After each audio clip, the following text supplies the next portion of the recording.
had changed everything. He didn't have a home, but he still had a heart. And that night, under the pale breath of winter's moon, it led him straight to a shivering old man who would shatter everything he thought he knew about life. The boy's name was Tyler, 17 years old, eyes dulled from too many nights on concrete, and ribs outlined beneath a too-thin t-shirt. He had been on the streets for just over 9 months, though it felt like a lifetime. Chicago's winter wasn't kind to runaways, and December had arrived with no mercy. That night, Tyler sat on the edge of a steaming subway vent, hugging his knees and trying to keep his eyes open. He was afraid of sleep, afraid he wouldn't wake up. The only warmth he owned was a tattered army green jacket he'd found in a donation bin weeks ago. It had 3 holes, no zipper, and smelled like old pennies. But to him, it was everything. A low cough cracked the silence. Tyler turned his head. At the edge of the sidewalk sat an old man, barely more than a shadow. He was crouched beside a trash can, wrapped in nothing but a threadbare button-down and an unraveling scarf. His hands trembled so hard they looked like paper caught in wind. Tyler stared at him. The man wasn't asking for help. He wasn't begging or whimpering. He was just sitting there, as if he had accepted that he wouldn't survive the night. Something about that silence punched Tyler in the gut. He stood, hesitated, then walked over. "Sir." The old man didn't answer. "Sir, are you cold?" The man slowly lifted his head. His face was sunken, with eyes that seemed too deep for this world, eyes that had seen things Tyler couldn't name. "Colder than death," he said softly, with a smile that didn't fit the words. Tyler didn't know what moved in him. He just felt it. Without speaking, he shrugged off his only jacket and held it out. The man's eyes widened. "No," he whispered. "That's yours." "You need it more," Tyler said. "I don't deserve it." "Yes, you do." The old man took it, reluctantly, his hands trembling as he slid it on. The sleeves hung loose, but the warmth settled into his skin. This is the kindest thing anyone's done for me in years." Tyler smiled faintly, trying not to show how badly his own body was shaking now. "You'd do the same for someone else, right?" The man stared at him. Then he said something Tyler would never forget. "I once had a son who looked just like you." Tyler blinked. "You did?" The old man nodded, voice cracking. "But I lost him. I lost everything." He looked away, to the snow swirling under the lamplight, then back to Tyler. "You have no idea who I am, do you?" Tyler tilted his head. "Should I?" "I used to be someone," he said. "Before I lost my wife. Before I drank away my job, my family, my name." There was silence between them. Then Tyler sat down beside him. "Tell me." The man hesitated. "Why?" "Because no one ever asks me for my story either." The man gave a soft, disbelieving laugh. "All right then, kid. But fair warning, it's not a pretty one." They sat under the street lamp like 2 ghosts, watching the city breathe. "My name's Gerald," the old man began. "Used to be an engineer.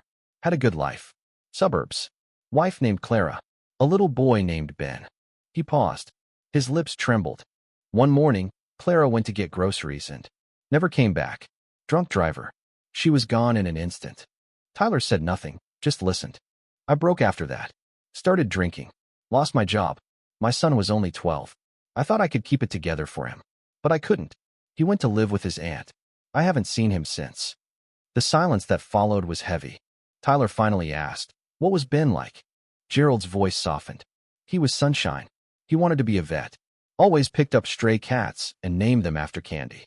Tyler chuckled. "I did that too. I had a dog named Gummy Bear once." Gerald smiled, eyes glistening. "You know," he said after a while, "he'd be about your age now." Tyler looked down. "You ever try to find him?" Gerald shook his head. "I was too ashamed. Didn't want him to see what I became. Maybe he still wants to find you." The man didn't answer. Suddenly, a gust of wind blew through the alley, and Tyler flinched from the cold. Gerald noticed. "You gave me your jacket," he said, pulling it tighter. "Let me repay you. At least come with me to the shelter downtown. They don't turn people away when it's this cold." Tyler hesitated. "They need ID. I have friends there. They know me. Come on. You'll freeze out here." After a pause, Tyler nodded. They walked together, slowly, the city lights dancing on the slush underfoot. 2 broken pieces, trying to fit into a world that had forgotten them. The shelter wasn't much, just a converted church basement with cots lined up wall to wall, but it was warm. A volunteer named Anna greeted Gerald with surprise. Haven't seen you in weeks. Gerald smiled. Had to bring someone in from the cold. Anna looked at Tyler and nodded. We'll get you both fed and warm. They gave Tyler a blanket, soup, and a cot. He hadn't felt that kind of comfort in months. Gerald sat across from him, sipping cocoa. You saved me tonight, kid, he said. Tyler shook his head. I think you saved me too. They sat in silence for a while. Then Gerald spoke. What's your story, Tyler? And so, Tyler told him. About his mom overdosing. About bouncing through foster homes. About running away from a place that never felt like home. About a world where people only saw his ragged clothes, not his soul. Gerald listened. And at the end, he said, what if we stopped being strangers tonight? Tyler looked up. What do you mean? Gerald cleared his throat. What if I tried being a father again? Not perfect. Not like before. Just trying. Tyler's chest tightened. You don't even know me. Gerald nodded. And you don't know me. But sometimes, broken people can still build something good. Tyler didn't answer right away. But deep down, something stirred. Something that felt like hope. The shelter's flickering lights dimmed for the night, and soft murmurs faded into snores. Tyler lay still on his cot, eyes wide open, his thoughts 1,000 miles away. He hadn't planned on surviving the winter. That wasn't melodrama, was reality. The streets didn't forgive. And yet, here he was, wrapped in a donated blanket that smelled like lavender and old books, warmed not just by soup and heat, but by something else entirely. Belonging, even if temporary. He glanced across the room. Gerald had already drifted off, curled beneath another thin blanket, the too small jacket still zipped halfway up his chest. He looked peaceful, like a man who'd finally been allowed to rest after years of running. Something about that stirred a deep ache in Tyler's chest. The next morning came with noise, volunteers stacking chairs, coffee brewing, someone singing off-key as daylight spilled through high basement windows. Tyler rose slowly, body stiff, and padded over to where Gerald was sipping black coffee from a chipped mug. Mornin', kid, the old man said, smiling. Morning. They sat together in silence for a while. Gerald eventually said, You know, that offer I made last night, I meant it. Tyler gave a weak laugh. The dad thing. Gerald nodded. It wasn't just sleep talk. I don't have much, but I've got a name and a heartbeat. That's something. Tyler looked at him. The man's eyes weren't desperate or pleading. They were calm. Grounded. You serious? Serious as frostbite. Tyler stared into his cup. People always say they care. Until they don't. I won't promise to be perfect, Gerald replied. But I won't vanish either. That was the first time in a long while Tyler didn't feel like running. Later that day, Anna, one of the shelter staff, pulled Gerald aside. Tyler couldn't hear everything, but he caught the tone. Concern. Maybe suspicion. Maybe hope.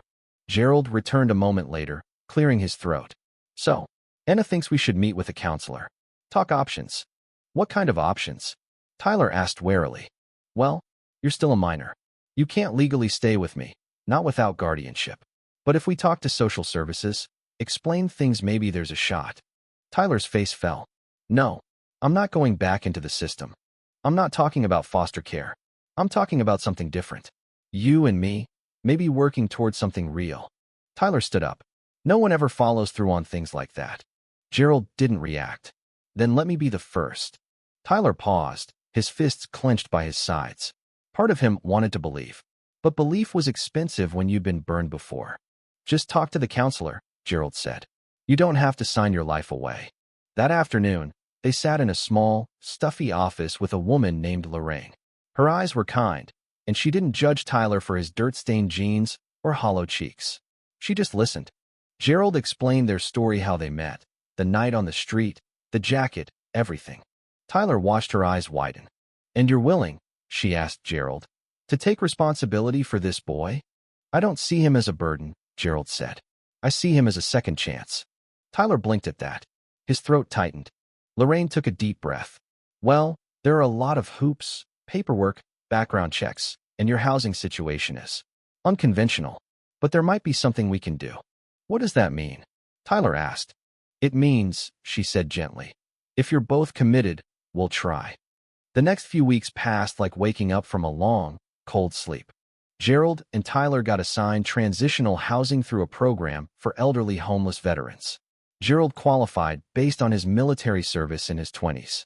The room was small, just 2 beds, a sink, and a heater that rattled when it worked, but to Tyler, it was a palace. They fell into a rhythm.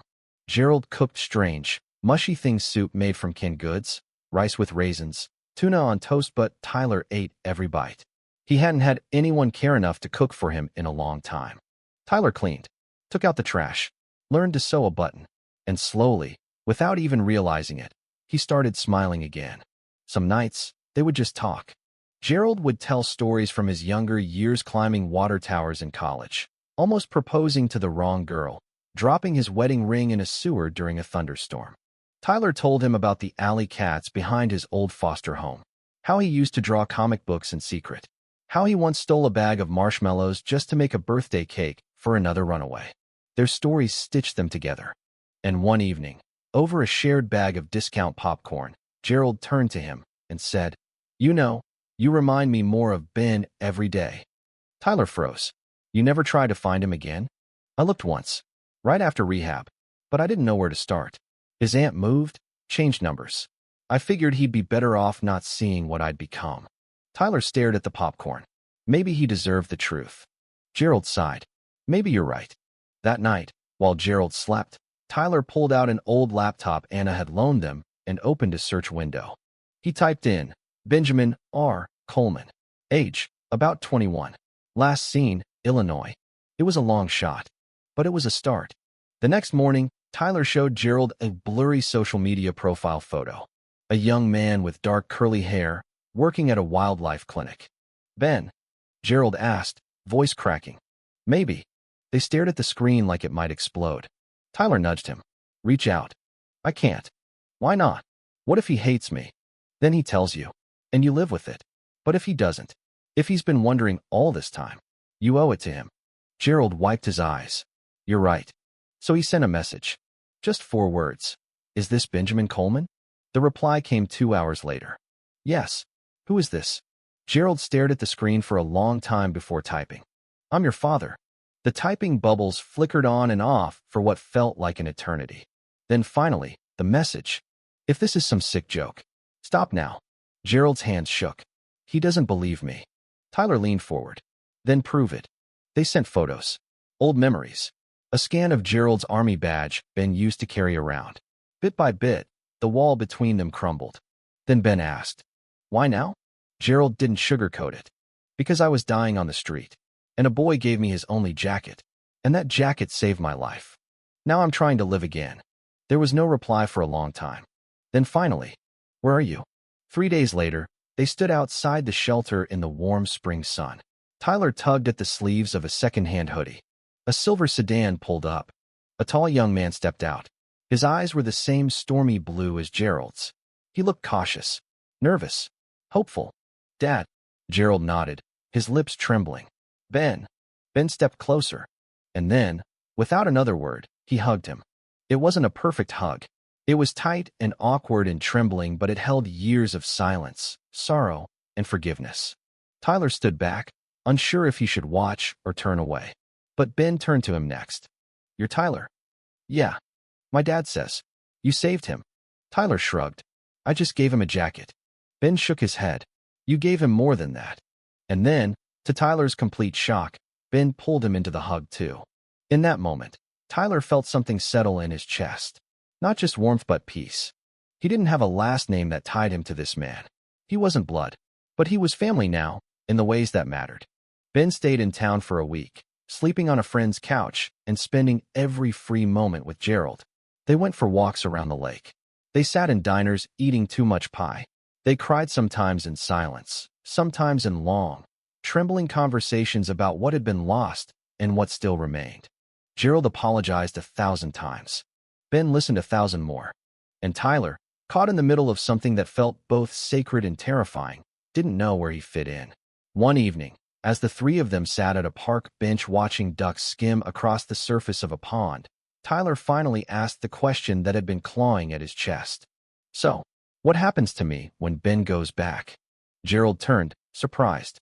"What do you mean?" "I mean, you've got your real son now. Blood. History. Maybe he wants to take care of you. And I don't want to get in the way." Ben looked at him. "Tyler, without you, this never would have happened." Tyler shrugged. Still doesn't mean I belong. Gerald leaned forward, voice firm. You're not going anywhere, kid. I already told the shelter staff. I want to apply for legal guardianship. Tyler blinked. You? What? I know you'll be 18 soon, Gerald said. But if we do this now, I can make sure you've got housing, access to healthcare, even help finishing school if you want it. You're not a guest in my life. You're part of it. Ben nodded. And I support it. Tyler, you gave my dad a reason to live again. That makes you my family too. Tyler couldn't speak for a moment. The lump in his throat was too thick. He'd never felt like anyone's anything before except maybe a problem, a statistic, or a burden. Family. That was new. The application process wasn't easy. Gerald had to submit proof of identity, income statements from the Veterans Program, go through 2 background checks, and sit through interviews with state social workers. Tyler had to provide school records, what little existed, medical history, and a personal statement about his living conditions. Lorraine helped them every step of the way. She'd seen too many fractured cases, too many temporary bonds that dissolved under pressure. But this one, it felt different. I've worked in this system 22 years, she said one afternoon, and I've never seen a case like yours. An old man who finds healing through the kindness of a teenager who had nothing to give but a jacket? That's not coincidence. That's grace. By spring, they were approved for stable housing through a nonprofit that supported unconventional guardianships and youth reentry into education. The apartment was small but bright, with 2 rooms, 1 bathroom, and a kitchen window that faced the sunset.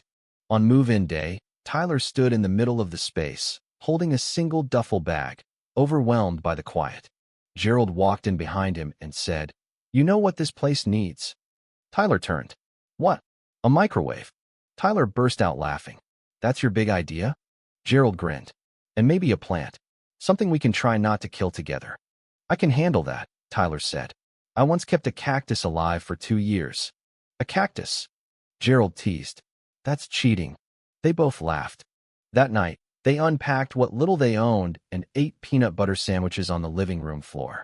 Gerald played old jazz records on a crackly speaker he'd found at a thrift store.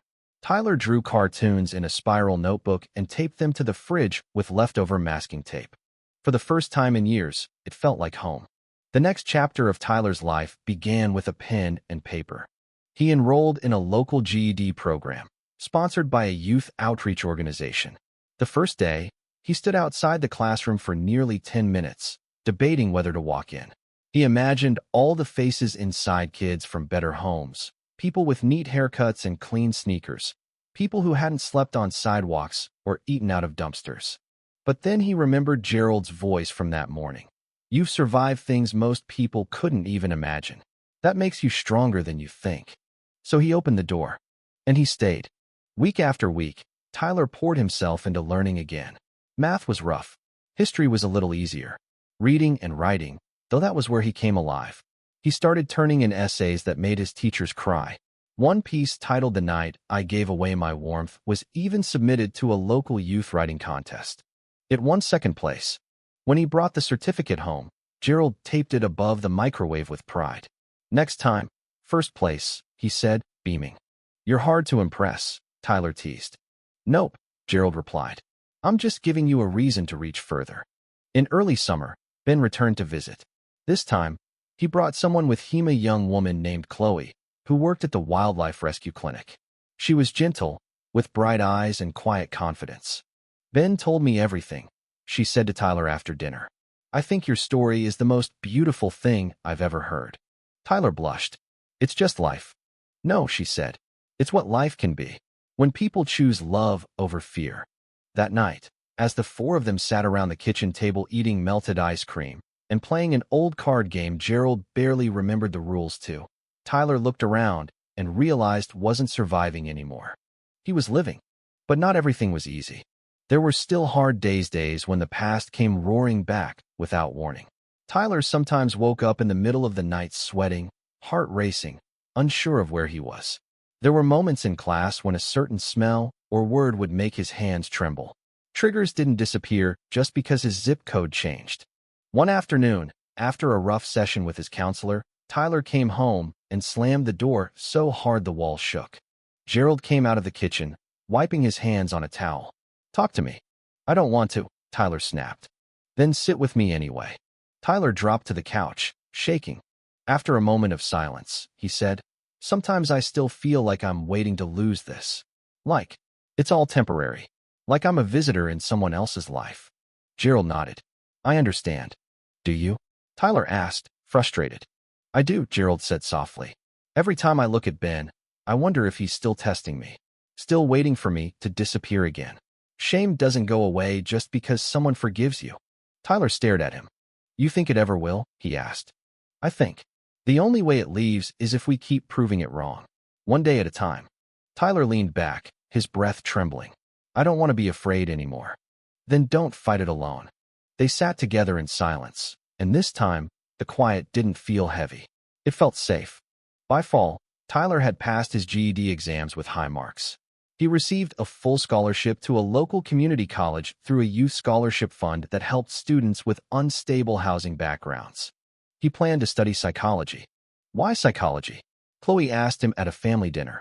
Because someone listened to me once, Tyler replied. And it changed everything. Gerald looked at him across the table, his eyes shimmering. You're going to help a lot of people, he said. Only if you keep making me breakfast, Tyler joked. Deal. And so, the story that began on a freezing sidewalk with a single jacket threadbare and torn continued not with fanfare, but with warmth. With two broken men learning to father and son again. With a young man learning he was more than a victim. With a family formed not by blood, but by choice. One morning, as leaves turned amber and the wind carried the first chill of winter, Gerald left a note on Tyler's desk. Son, you gave me my life back the night you gave me your jacket. Now I'm giving it back to you, one day at a time. Love, Gerald. Tyler folded the note slowly, tucked it into his wallet behind the GED certificate, and walked outside into the early dawn. He zipped up a new jacket, one that Gerald had surprised him with the week before, and pulled the hood over his head. This winter, he would walk differently. Not with fear, but with purpose. That afternoon, Tyler sat by the window of their small apartment, watching clouds drift lazily past. The city moved around them, cars honking in the distance, the murmur of neighbors down the hall, but in their little space, time slowed. He pulled out his spiral notebook and opened to a blank page. At the top, he wrote, How a jacket saved 2 lives. Then paused. Not to think, but to feel. He tapped the pen against the paper, remembering the bitter cold of that December night. The way the old man had shivered without asking for help. The way something inside him had insisted give. Not because Tyler expected a reward. Not because he thought it would change anything. But because, in that moment, giving what little he had felt like the only human thing left to do. He smiled as he began to write. A few days later, at the local community center, Tyler stood at a podium reading his story aloud for the first time. The youth writing contest had offered him the chance to share only 5 minutes. No edits, no frills. Just truth. The room was full of strangers, volunteers, a few city officials, and a handful of students who knew what it meant to grow up without safety. But when Tyler spoke, he wasn't nervous. His voice rang clear, steady, shaped by nights on the street and days rebuilding himself piece by piece. When he finished, the room was silent. Then, slowly, applause rose. Not loud, but sincere. Gerald stood in the back, hands clasped over his chest. Ben was next to him, wiping his eyes. Even Lorraine had shown up, nodding with pride. Afterward, a woman approached Tyler. Middle-aged, wearing a city badge. Young man, she said, have you ever thought about mentoring? Tyler blinked. Me? Yes. We have a program. Young adults mentoring teens still in shelters. Your voice matters. Tyler smiled. I'd love that. That evening, walking home, Gerald turned to him. You realize what you did today? I read something. You changed something. You lit a fire. In every kid who heard you, and in me. Tyler grinned. Well, you're the one who gave me a place to stand. Gerald chuckled. Nah, you built your own foundation. I just stood nearby with a flashlight. They reached the apartment building. The air was crisp, but not yet freezing. Leaves rustled across the pavement. The kind of evening that asked for cocoa and quiet music. As they climbed the stairs, Gerald said, You know, I've been thinking. That's dangerous. Huh. Listen, what would you think about visiting some of the shelters this winter? Just the 2 of us. Talking to folks. Sharing our story. Tyler slowed. Like outreach. Yeah, maybe there's another kid out there thinking he's out of chances. Or another old man sitting on concrete believing he's beyond redemption. Tyler looked up at him, smile spreading. Let's do it. Winter came again. But this time, it was different. Tyler stood on street corners handing out gloves and sandwiches, smiling at strangers without fear. Gerald told his story at churches and veteran centers, opening up about addiction, regret, and hope. Together, they became something rare, living proof that human compassion could rebuild what had been shattered. One night, after an outreach event, Tyler and Gerald walked home under a gentle snowfall. Do you miss anything? Tyler asked suddenly. From before. Gerald nodded. Yeah, like the man you used to be. Gerald was quiet a moment. Then he said, no, because that man never got to know you. Tyler's breath caught in his throat. He didn't say anything, just looked up at the falling snow and let the silence speak for him. That Christmas, Ben and Chloe visited again, this time with 2 foster kittens in tow, and news. They were engaged. Tyler helped hang lights on their apartment balcony. Gerald insisted on playing holiday jazz records and burned 2 trays of cookies trying to bake from scratch. It was chaotic, messy, and beautiful. Late that night, after everyone had gone to sleep, Tyler stayed up, watching the city twinkle below. He didn't have much, but he had enough. Enough to know who he was. Enough to know what he wanted to give back. Enough to write the final words of the essay he'd started months ago. A jacket is just cloth, but when wrapped in love, it becomes shelter. And sometimes, shelter is the beginning of everything. He smiled and closed the notebook, then turned off the lamp and let the quiet carry him into sleep. Spring crept in gently, painting the sidewalks in soft green shadows and the air with new warmth. For the first time in years, Tyler didn't dread the change of season. It meant no more nights curled behind a dumpster. No more pacing the same block, trying to keep moving just to stay alive. Now, he walked to school with purpose. He carried a canvas backpack filled with textbooks, a notepad scribbled full of lecture notes, and a pencil case that Chloe had bought him for his first semester. It was bright yellow, with cartoon animals dancing across it. Childish, maybe, but he loved it. His professors were starting to notice him not just for his grades, but for how intently he listened, how carefully he spoke when he shared stories from his life, how unafraid he was to say things others only thought. You have a gift, one of them told him after class. Your empathy isn't just felt, it teaches.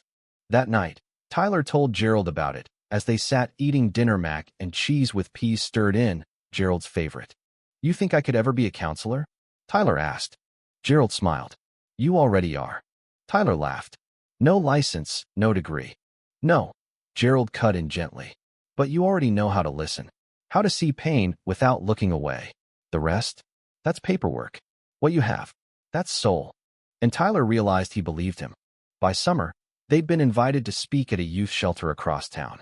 Gerald was nervous, pacing the small lobby with his cane tapping anxiously against the linoleum floor. I'm too old for this kind of spotlight, he muttered. Tyler smirked. You're not old, you're vintage. That made Gerald laugh. When it was their turn, they stood in front of 30 kids, some barely 12, some nearly grown. They sat in folding chairs, hoodies pulled tight, expressions guarded. Kids who'd seen too much, who trusted too little. Tyler spoke first. He didn't recite a speech. He told a story. About a jacket. About a man. About how kindness doesn't always come from comfort, but sometimes from the coldest, hardest places. And then Gerald stepped forward. His hands trembled at first, but his voice didn't. I spent too many years thinking I didn't deserve another chance, he said. But it turns out, redemption doesn't knock. It shivers beside a trash can and offers its last jacket. There were tears in the room. Not many, but a few. And after, one boy thin, with bruises peeking from his sleeves, walked up and asked Tyler, do you think people like us can be parents someday? Tyler didn't hesitate. Yes, he said, and maybe better ones than the world expected. That night, walking home under the buzzing orange street lamps, Tyler asked a quiet question. Do you think people like you can be sons again? Gerald didn't answer right away. Then he said, I think we never stop being someone's child. The question is whether we let that truth hurt us or heal us. Tyler nodded. He'd never known his father, just a shadowy figure in a mugshot clipped from a file. But he had Gerald now, And Gerald? He had both a son and a second chance. One afternoon, Gerald fell in the kitchen. It wasn't dramatic, just a misstep and a spilled bowl of rice. But he didn't get up right away. Tyler rushed to his side, heart thudding. "Are you okay?" Gerald winced. "Yeah, just my knee." They went to the hospital just to be safe. The doctor confirmed a small fracture. "Happens at your age," he said cheerfully. But something about the moment lingered. Fragility. Time. That night, Tyler watched Gerald struggle into bed, teeth gritted against the pain, and something inside him stirred. He wasn't 17 anymore. He was almost 20, and for the first time, he saw not just a guardian, but a man whose body was beginning to wear thin. "You ever think about what comes next?" Tyler asked. Gerald raised an eyebrow. "You mean death?" Tyler laughed nervously. "No, I mean Lakido, you have any dreams left?" Gerald thought for a moment. "I'd like to see you graduate," he said. "And maybe, someday, walk you down an aisle. Doesn't matter who's waiting at the other end. I just want to see someone look at you like you're the whole sky." Tyler felt his throat tighten. "You think that'll happen?" "I know it." In his second year of college, Tyler launched a small nonprofit with Ben and Chloe's help. Second Thread, named after the jacket. The mission was simple: gather gently used coats, clothes, and essentials and hand-deliver them to people on the streets with stories attached. Each item came with a card, handwritten by volunteers. "You matter. Someone wore this once with love. Now we pass it to you with hope. Kindness doesn't expire." They started with 10 volunteers. By winter, they had 100. High school kids, college students, retirees, veterans, former addicts, former runaways. Everyone had a reason to give back. And everywhere they went, Tyler carried the same message. "I was cold once. I gave my jacket away. And somehow, I was the one who got saved." The years passed like pages in a story Tyler never expected to write. Gerald's hair turned whiter and his steps slower, but he still showed up to every community dinner. Still told every kid he met that broken things could be mended. That healing wasn't always loud or fast, but it was always possible. Ben and Chloe got married under an oak tree in a small park outside the city. Gerald officiated. Tyler was best man. And one quiet evening, as spring rolled in again and the trees bloomed with soft pink petals, Gerald sat with Tyler on their worn balcony. "You know," he said, "I used to think I was just a cautionary tale." Tyler raised an eyebrow. "And now?" Gerald smiled. "Now I know I'm a miracle story." Tyler grinned. "You always were." A soft wind brushed past them, lifting the edge of Gerald's blanket. Tyler reached over and tucked it in, careful and quiet. And that gesture was everything. Time, gratitude, love. They sat there until the sun dipped low. Until the past felt like a distant country. Until the jacket long since retired and framed behind glass in the Second Thread office felt less like a relic and more like a spark. Epilogue, 3 winters later. Gerald passed away in his sleep. Peacefully. At home. With the heater humming and Tyler's graduation photo beside his bed. The funeral was small. Intimate. Ben gave the eulogy. Chloe held their newborn daughter in her arms. Tyler read a letter that Gerald had written months before just in case. It began like this. "To the boy who gave me warmth when I had nothing, thank you for giving me the chance to be a father again. I may have given you a home, but you gave me a purpose. And that, my son, is the greatest gift I ever received." Tyler wept openly. Not from despair, but from love. After the service, he walked back to the shelter where he and Gerald had first met. The director met him at the door, eyes soft. "We just got a new kid last night," she said. 14. Cold. Quiet. Angry. Tyler smiled. "Mind if I talk to him?" She nodded. "He's yours." Tyler walked in. But his arms were open. His voice was steady. And his heart full of everything Gerald had taught him led him forward into a new story.